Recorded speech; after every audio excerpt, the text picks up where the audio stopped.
Hola, acabamos de ver, bueno, la clase, bueno, vimos dos videos sobre medicina antigua, medieval, pero el tema más importante es como el declive, el final de la Edad de Oro Islámica, que vimos a Laurence Príncipe. Luego vimos una clase que, de un gran curso que no está en YouTube, no lo voy a poder, no lo voy a poder poner en la playlist. Una clase de Bueno, voy a simplemente poner en la pantalla. eh, ya habíamos visto hace un tiempo una clase de ese curso. eh, este, el curso se llama La historia y logros de la Edad de Oro Islámica. Y vimos la penúltima clase donde habla cuándo terminó la Edad de Oro Islámica y habla de, bueno, como de cuatro factores. Y finalmente vimos este video que está en YouTube de 10 minutos sobre el mismo tema. Entonces, bueno, un comentario, lo de Al-Ghazali, cómo le echan la culpa a ese escritor y lo que Neil deGrasse Tyson dijo me llamó la atención. O sea, de verdad, ¿cómo le pueden culpar a una persona, a una sola persona de tanto? Y bueno, ambos videos que vimos los últimos, bueno, también Lawrence Príncipe lo mencionó al Ghazali. Y creo que los tres eh, critican ese argumento de que una sola persona Fue el único haya sido la factor. razón. Sí, sí. Sí, los tres Eh, coinciden en nombrar en- a Ghazali s- como factor. pero O sea, que en criticar de que lo vean como el culpable. O sea, todos lo mencionan, claro, pero lo mencionan como diciendo, hay gente que dice esto, y bueno, y el último video muestra a Neil deGrasse Tyson diciendo eso. Bueno, y de hecho, lo que el último video enfatiza es que es parte de la narrativa el conflicto entre la ciencia y la religión. Dice, así como en esa narrativa se cuenta, se pone a Galileo como ejemplo, un gran ejemplo de ese conflicto. Bueno, él dice, en esa narrativa ponen a Al-Ghazali como el teólogo en contra de los científicos en el mundo islámico. Eh, en fin. Eh, hay, ok, hay- adelante, Leonel o Jorge. Bueno. hay una mención que hacen ellos sobre el ataque del norte de África de los moros a Rafah, que contribuyó la decadencia en el lado de Córdoba. Entonces, Sí, eso lo mencionó en el curso este profesor que se llama Imon, sí, ahora no me acuerdo su apellido, pero sí, él mencionó que para contrarrestar el ataque de los cristianos, llamaron a unos berberes, los primero los almorávides y después los almohad, bueno, no sé los nombres en castellano.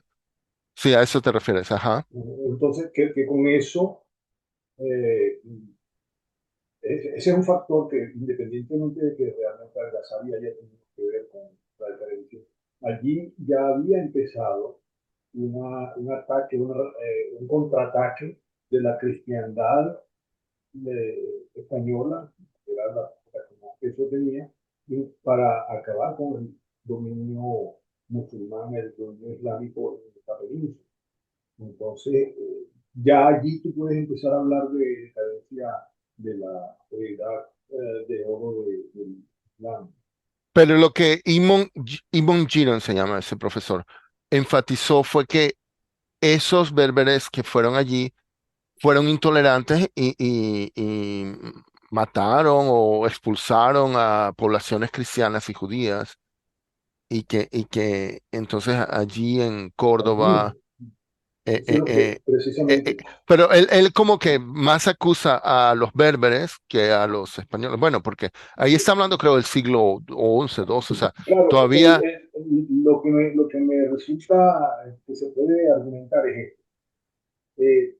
Ha habido en la edad de oro islámica una coexistencia pacífica y muy nutritiva de los de árabes distintas culturas y distintas de distintas religiones culturas, exactamente. y Entonces, distintas religiones, ese sí. es un signo de edad de oro. En el momento en que es atacada por algunos, por los cristianos, por los bereberes o los que sean, los moros, allí comienza, por supuesto que Un no termina, declive. pero ese es un factor importante en el occidente, y si le agregas el ataque de Gengis Khan, allí tienes los dos grandes polos de la decadencia de los, de, del Islam.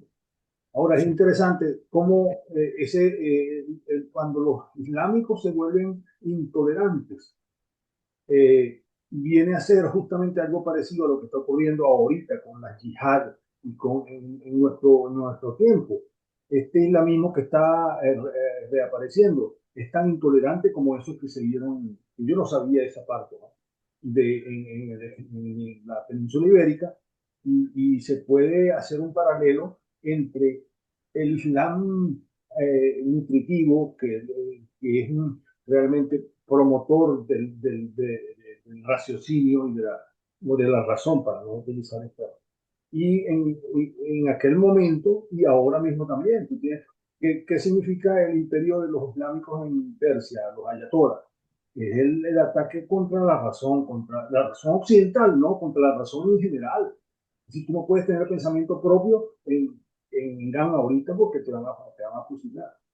Y entonces me parece que hay una línea paralela Y- histórica entre lo que ocurrió sí. en España, casi simultáneo con el ataque de Genghis Khan, pero porque venían era a impedir que hubiese otras fuentes de pensamiento y de respeto. O sea, lo único que vale es la fe cristiana y todo el mundo se arrodilla para ver la Meca, para orar hacia la Meca. Es lo que me parece más relevante. Mm, ok. Jorge. No, no tengo cosas así muy importantes que aportar. Solamente me agrada mucho que hayamos hecho esta incursión en el pensamiento medieval, porque nos descubre la riqueza que hay y posiblemente ese fue un periodo en el cual se pudo forjar la ciencia contemporánea, pues. Quizás sin la época medieval no hubiéramos tenido ciencia modernismo. O quizás, no sé, parece ser que cumplió una función. No es feliz que la historia nos ponga eso como el lado oscuro donde no pasó nada, y creo que sí, sí pasó muchísimas cosas. Ahí se forjó, por ejemplo, mucha de la matemática se desarrolló, sobre todo, fíjate tú, en el Islam. Es interesante lo que estamos comentando ahorita, que ahorita se ve el mundo islámico como puesto a la razón, y durante ese periodo fue la edad de oro del Islam. Claramente no fue dada, sino que el impacto que tuvo el Islam en el desarrollo del pensamiento. Ellos fueron los que nos trajeron el mundo de los preservaron, conservaron el mundo clásico de la Grecia antigua, pues. Y bueno, y Y trajeron los números del sistema de numeración de la India y otras cosas, tantas otras cosas. Sí, bueno, ya este sí va a ser, creo, ya la última clase. Bueno, es que estamos haciendo ahora Lawrence Príncipe y ya es la última clase sobre el Islam.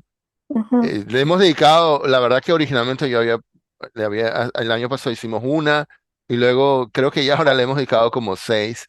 Bueno, es un tema muy rico, ¿no? Bueno, de hecho vimos que hay un curso completo en grandes cursos sobre ese tema, pero todavía no vamos a salir del medioevo. Ahora vamos al medioevo latino, o sea, la próxima semana con Lawrence Príncipe, que creo que se llama el próximo capítulo, El occidente latino se Se, despierta de nuevo, o algo así. se redescubre. Sí, reawakens, dice. Ese es el próximo capítulo. Pero sí, pero quise complementar lo que decía Lawrence Príncipe porque con los otros, porque, bueno, me parecía verlo mucho más redondo. Bueno, y en el último video, este señor, que no sé cómo se llama, el del último video que vimos, la parte económica que menciona, que él dice como el último clavo en el coffin, ¿cómo digo? en el ataúd. En el ataúd Ataúd. fue el descubrimiento de América y el descubrimiento de la ruta de Vasco da Gama de llegar a la India por el sur de África, que eso derrumbó la importancia de la ruta de la seda y, y, Pero y, y que, ya no y que podían económic... Dale, Alexandra. porque ya no podían cobrar tampoco impuestos por utilizarla bueno, eso fue lo que entendí y con eso no podían tampoco financiar. eh, La educación, la cultura, sí, sí. sí. Sí, Me sí. extraña que no menciona Gutenberg. Bueno, ok. Bueno, en A, otra parte a lo en mejor otro capítulo vimos que, claro, bueno, la imprenta, lo de Gutenberg ayudó A la digamos, al difusión despertar del de pensamiento. Europa occidental, pero que hubo un capítulo en que vimos que la caligrafía árabe no se presta para los tipos móviles. En cambio, el ah, alfabeto latino sí se presta mucho, ¿no? Eso lo vimos en un Eso, capítulo de Al-Khalili. sí, Sí, que, que, que los intentos de, bueno, el libro más exitoso en la imprenta, inicialmente, bueno, creo que hasta ahora, es la Biblia, Ujú. pero que el sí, Corán no podían hacerlo con imprenta porque salía todo muy mal, lo que salía era, el producto era muy malo. Y para ellos conservar la caligrafía del Corán es un texto, una cosa sagrada. Entonces, casi que imprimirlo con esa tecnología el resultado era casi que sacrílego, entiendo. Entonces, nunca tuvo éxito la imprenta en los países de habla árabe porque no pudieron, o sea, no pudieron hacer lo que... En cambio, la Biblia, lo que vimos en en alguna sesión anterior, Gutenberg lo que trató fue que imitar la caligrafía de los que hacían la Biblia a mano y que de hecho los engañó. Vimos en un capítulo. Creo que esto no era de Alcalili, esto era bueno, ahora no sé si era Alcalili o era, no, el video de la BBC, el documental sobre la historia de la escritura. Ahí Ujú. comentaban que, que por muchos años, no sé en cuál biblioteca, creo que era acá en Inglaterra, pensaban que un libro era manuscrito y después se dieron cuenta que no, que había sido impreso, porque habían conseguido imitar cómo lo hacían los que escribían a mano. Bien, en fin. Entonces ya lo dejamos hasta aquí. Bueno, no sé, Jorge está buscando algo en su biblioteca, algo que nos va a mostrar. Eh, sí, ahí sí. viene Jorge, ahí viene Jorge. Ajá, ¿qué tienes ahí, Jorge? Trae algo interesante. Ajá, ¿qué es eso, un Jorge? libro deslomado. Oh, Análisis wow. matemático de Palacio Groja, puede ser. Tienes que decir algo, No, no, Jorge, para que no. salgas en grande. De San Juan, de San Juan. Este es un San Juan. libro de San Juan. Y este es, pero fíjense ustedes la caligrafía. ¿La ven? Sí, Se ve. sí, sí, No, sí. no la. A ver, ahí está Ajá. mejor. Sí, ahí está Es mejor. como Ah, ya cursiva. veo. Es como cursivo, sí. Sí. Escrita a Es mano. decir, lo que tú estás diciendo. Aquí viene un caso, es decir, este está impreso, pero está impreso con una caligrafía que Y parece que como si fuera escrito. imitando el ya, Pareciera que este libro, que es muy viejo, sí, pareciera que este libro hubiese sido escrito caligrafiado, pues, pero este es sí, impreso. Está ok. Mira, impreso en Madrid hay que, en el me viene a 50. la memoria el discurso de Steve Jobs cuando le dieron cuando habló para unos graduados en Sí, Stanford, creo que fue en Stanford, ¿no? que creo que Ajá, habló sobre cómo habían inventado los diversos tipos de letras después que se inventó la, Ajá. la imprenta. Y entonces uno de los sans serif, la helvética, todo eso, pero había una que era de imitación de una caligrafía humana, manual. Entonces, ujú, digamos que es una digamos, una referencia que acabo de recordar. Ahora, lo que me llama la atención en este juego de corriente histórica es recordando el efecto, el impacto, mejor dicho, de las religiones. En todos estos casos, puede haber el imperio de la religión islámica, pero había una capa, para mantener la metáfora de un estrato, en el que la ciencia estuvo presente siempre. No era, digamos, el último grito de la moda, pero siempre estaban investigando, siempre estaban, incluso, como hacen énfasis este señor de hablar de la experiencia y con evidencia y la teoría, jugando siempre, que esto es clandestino o no, es una cuestión que me parece irrelevante. El hecho es que, conectando con una conversación previa en la que Jorge consideró que la realidad está afuera y nosotros creemos que que existe y entonces la reflejamos, o al revés. El hecho es que hay una realidad que significa, por ejemplo, tú no vas a hacer experimentos con el corazón y cortar un corazón y ver el aurícula y ver el ventrículo y ver todo esto si no hay algo que realmente te guía, que es la referencia hacia lo externo, hacia la realidad que estás manejando afuera. Y entonces yo creo que hay que aceptar que ese es como un baile que existe mentalmente, en el que sí, la realidad está o no está afuera, pero yo la tomo en cuenta. La otra es mi reacción interna como científico para intentar explicar eso que ocurre afuera. Uh-huh. Bien. Mira, Entonces, me bueno, es parece algo que, perdón, cierro no, el no, dale. capítulo. Me parece que hay una constante en la humanidad en la que coexiste religión y ciencia. No, incluso pueden oponerse una a la otra, pueden dialogar una a la otra, pero siempre están presentes a los.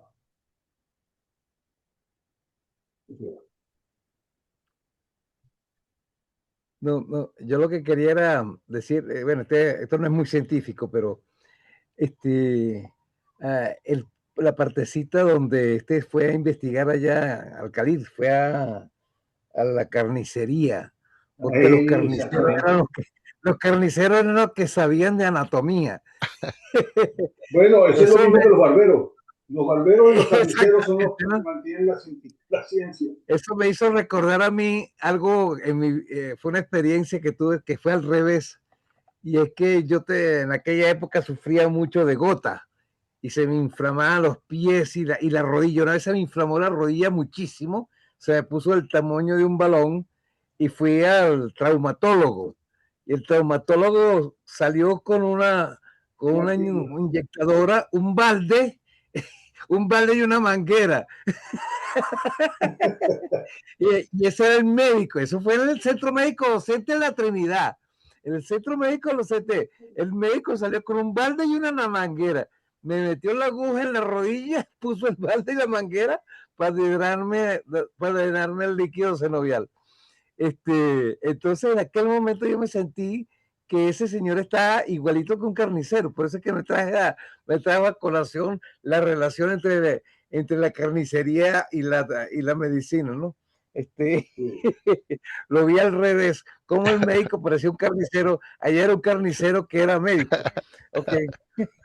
A mí lo que me llamó la atención es que le cocinaron después el corazón, me recordó el plato peruano, los anticuchos, que es uno de mis platos favoritos, los anticuchos en Perú, que son de corazón. Pero Jorge, te quería preguntar, ¿tú habías oído hablar de este Al-Ghazali y de Sí, cómo claro. le echan la culpa de tanto? No, O sea, esa parte no. O sea, Al-Ghazali es un tipo clave dentro del desarrollo del pensamiento islámico. Y yo lo tengo registrado en mi. Al-Ghazali aparece en mi en mapa tu ese que árbol, tengo, ajá. Al-Ghazali. Pero no sabía que le estaban echando la culpa de haber destruido los anteriores. Esa parte no la conocía. Esa Sí, parte no la conocía. Pero sí lo tengo registrado en mi diagrama. bien, bien. Ok, Bueno, entonces lo dejamos hasta aquí. Ujú. Sí, Ok, Sí, Sí, hasta luego. chévere. Hasta luego. no, Ok, Saludos a todos. Buen fin bueno, de semana. saludos. Disfruten ya, el fin de semana. Ah, bueno, una chao. cosa. Si Ajá. quieren en deportes, no me Ajá. acuerdo si yo lo comenté. Así, yo les comenté de que en mi oficina mostré un tráiler de algo sobre. Hay un partido de waterpolo muy famoso entre Hungría y la Unión Soviética en el 56, que ocurrió poco después de que la Unión Soviética mandara tanques Budapest.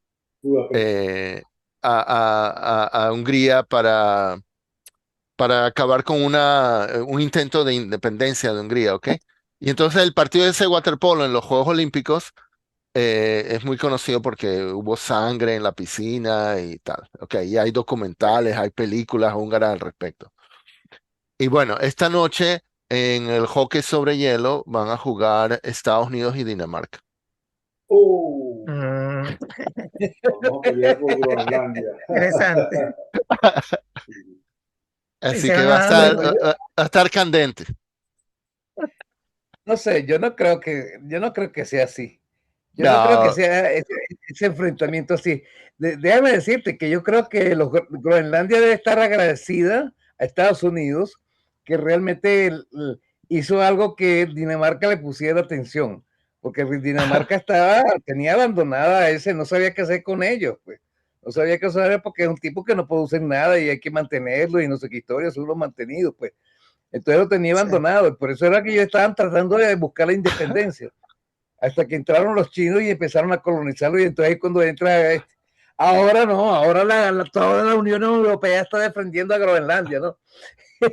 ahora Entonces, la población de Groenlandia son menos de 34 60.000 personas. O sea, mil creo que son. bueno, no, dice 57.000. O sea, es un pueblo. Es un pueblo, es O un sea, pueblo. en términos de población, un pueblito. Sí. Un No, no, caserío. no, menos que un pueblo, es una Sí, villa. sí, sí. Bueno, creo que ninguno de Groenlandia está en el equipo de hockey. Creo, no creo. Bueno, Ok, ok. ok. Chao. Saludos. Hasta Bueno, Nos luego. despedimos. chao, Salud. pues. Chao. Ya. Chao.